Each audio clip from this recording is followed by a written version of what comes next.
Oh, welcome back, guys. It's the time for the Boston Marathon series. We're not calling it breaking 3.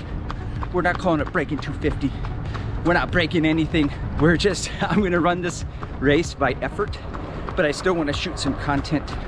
Even though it's not a peak race, I wanna shoot some content around it. All right, now, the first reason that the Boston Marathon isn't going to be my A race is it's my first time ever running the Boston Marathon.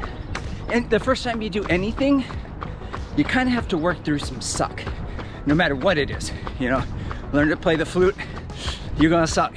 Learn to play guitar, you're gonna suck for a little bit. You gotta work through it.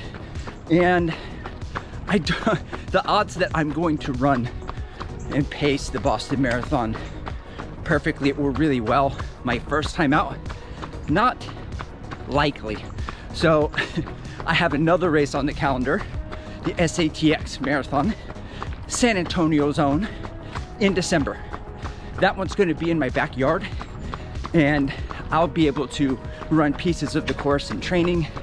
It will not feel like the first time I've run in San Antonio.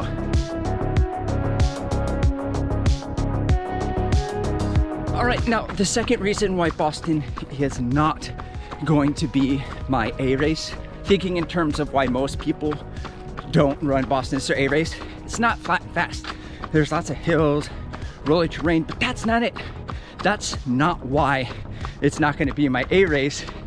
But it does have to do with maximizing my full potential at that particular race. So my qualifying time for the race was 3 hours, 2 minutes, 24 seconds. My fitness indicates I'm probably 15 minutes faster than over a year ago when I qualified for the race. Now, when you start with, I don't get to choose where I start. I start with everyone else who ran similar times as me that qualified to get in. So around 3 hours, 3:05, whatever that is. So the beginning of the race is very congested. It's downhill. You don't have a lot of room to pass people. So if I wanted to optimize my A race potential, I'm probably gonna lose a couple minutes off of the fitness just in the beginning alone. And that's even taking it slow.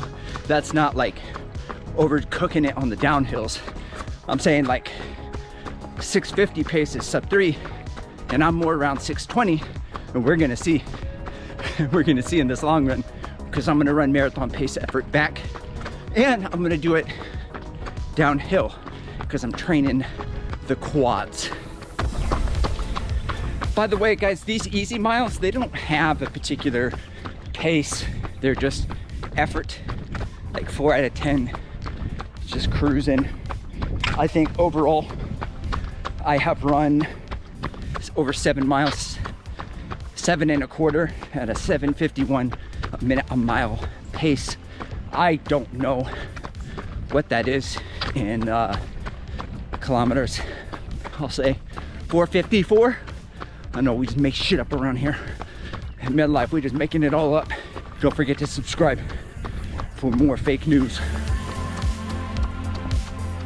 All right, now the third reason why this Boston Marathon is not gonna be an A race is a little bit of stress. Let's say like anxiety, not significant, nothing dramatic, but like this is my first time going to Boston. It's my first time in the city. There's a lot that goes into this, a lot of logistics, getting around, buses, being bused to the start line. Yeah, I know, I'm sure I'll figure it all out and it won't be that big of a deal, but the stress levels will be significant enough, I think, to be like, oh, this is so big. This is so much. I've been trying to get here for 5 years. And I don't wanna, gotta cross all the T's, gotta dot all the I's. Versus the marathon later in the year, I'm gonna wake up in my own bed. I'm gonna tell my wife, hey, I'll see you down there. I'm gonna roll down to downtown. There's gonna be no stress of the logistics. It's gonna be relatively stress-free. So that's why that's gonna be my A race and not Boston. Alrighty guys, by the way, today, Shoe Talk, running in the Mizuno Wave Rebellion Pro 3. Now, I did one video on this for a long run, that was mostly time on feet, a little bit of marathon pace. And that shoe was a 9.5, US men's size 9.5. That's the same size that I get for almost all Mizuno shoes.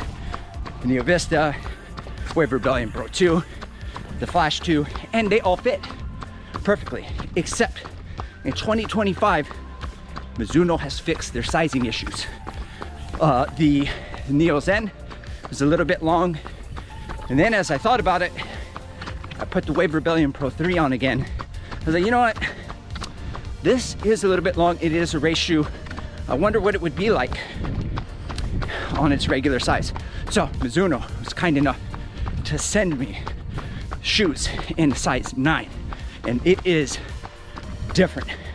The Neo Zen is different in a great way, and so is this Wave Rebellion Pro 3. All right, now the fourth reason, I think we're on number 4, maybe, is that time goals. A race, you know, going for a PR, time goals are very self-centered in nature. I mean, so is YouTube, I guess, and so is running, and a lot of our lives still center around the self. And I don't want to be in Boston, this place that I've been trying to qualify for, this race I've been trying to run for 5 years, and just be so, to have such tunnel vision. 250, 250, oh hey, how you doing? 250, 250, haha, Chris crazy, it's crazy, 250, 250, haha. You know, I want to be able to connect, talk to other people, not just people who watch the channel. I do play favorites, yeah, come say hi if you see me, but also just other runners who are on the same journey. Like, I don't know if I'm gonna run Boston again. I don't, it's expensive. Majors, world majors are expensive. And I'm sure, I'm hopeful I'll qualify for Boston again, for sure. Especially as I get older, as I turn 45 years old. Oh, and 3:20 is now my qualifying time. Anyway, it's not about the qualifying time, as I've been running for so long. 5 years in my world is a long time, but just the logistics, the money, the sacrifice to get over there. Like, I don't know if I'm gonna run it again, so I really wanna soak it in and not be so centered, self-centered on my time goal. All right, so we just hit the halfway point, where I think the halfway point is equidistant from my car. It's like where the halfway should be. It's kind of odd, but anyway, long, boring story. I've turned around. I've got about 3/4 of a mile back at an easy pace, and then we're gonna start into marathon pace effort.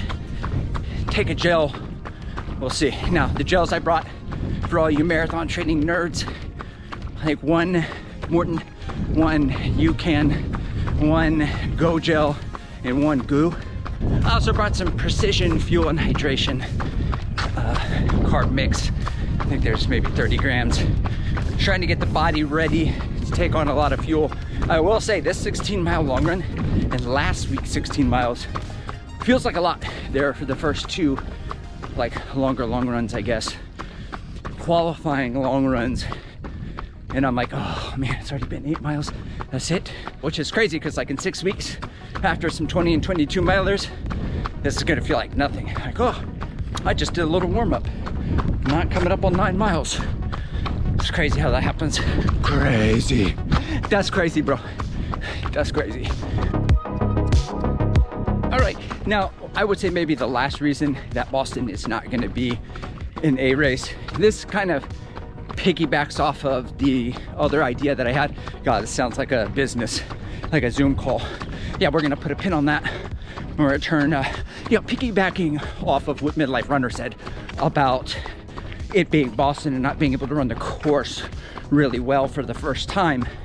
The pacing, I don't know much about the pacing strategy for it. So like, I wouldn't know, oh, in these first 5 miles, oh, I need to be at a 6:35, and then from 5 to 15, I'm gonna settle into 6:23s, and then Flirting hills, I'm gonna slow down. 7s are okay, and then I'm gonna empty the tank. Like, I don't have a pacing strategy based on fitness. I've been training all this year and a lot of last year by effort. So it's really cool because I don't know where I am. I'm just running and the paces are where they are. And I'll let my body tell me what I'm capable of doing without my mind getting in the way. But looking at my watch and being like, oh no, 6:38, I'm off pace. I gotta pick it up. So I'm just running, homie. That's all we do on this channel, is we just running. First 3 miles in the book, marathon pace, 6:29, 6:28. I don't know what the last one was. I wanna say it was 6:20 low, but all downhill. Okay, threshold 3, done. First one, 6:17, second one, 6:24 maybe. Third one, I don't know, because it just ticked over and told me 2-minute rest. I would guess probably 6:20. Oh, feels like 70 degrees out here. 93% humidity, 65 dew point. Usually it takes about a month, a few weeks to adapt to that. Once I adapt in the spring, like, it's almost as if I could run the same as San Antonio winter, but first few weeks and the first humidity that comes in during the season destroys me. Oh, I can hardly breathe. Legs trying to barrel the downhill so I could get some quad action, but anyway, whew. And for the shoes, I take back what I said. These Wave Rebellion Pro 3, size 9, because of the angle of the shoe and when you land, it forces, even though I did the runner's loop, racer's loop, I still feel some rubbing on my big toe. It's okay. It's okay, but I did 16 miles. 10 more miles in this, I might lose a toenail. So I'm probably gonna stick to the 9.5 for these. But I had to know. Okay, 16.52 miles in the book after the mile to cool down. So this just goes to show that, yeah, I ran a 1:20:35 in the Austin International half. If you plug that into the VDOT calculator, it's gonna spit out a bunch of paces that you could run, or a bunch of race finish times for like 5K, 10K, marathon. Those times are hypothetical if you train for the distance and you have some good weather. So the marathon prediction time based off that half marathon time is roughly like 2:47, 2:48, somewhere in there. I couldn't run a 3:05 today if I tried. So just goes to show, that's why you got to train for the race, and we're gonna train. We got about 8 weeks of long runs and workouts, 2 months to get ready for Boston. So I'll take you along the journey, show you some of the workouts so you can chart the fitness and see how it progresses along. All right, thank you for coming on my self-centered journey.